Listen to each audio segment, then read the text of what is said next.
মানুষে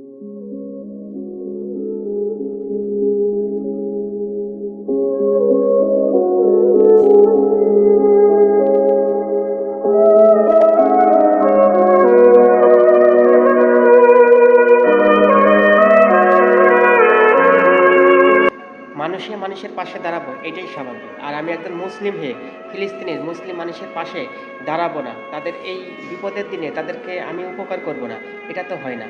আমি পারবো কিনা জানি না, কিন্তু আপনি আমি যদি আমাদের ভিতরে যদি সঠিক ইচ্ছা থাকে তাদের পাশে আমরাও দাঁড়াবো, তাহলে মনে হয় কোনো না কোনোভাবেই আল্লাহ তাদের উপকারে আমাদেরকে ঠিকই লাগিয়ে দেবে।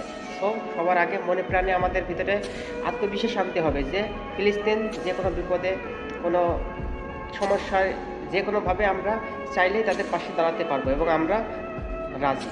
এইটুকু মনের ভিতরে বল নিয়ে আসেন, দেখুন আপনিও আমিও কোনো না কোনোভাবে তাদের উপকারে একদিন লেগে যাব।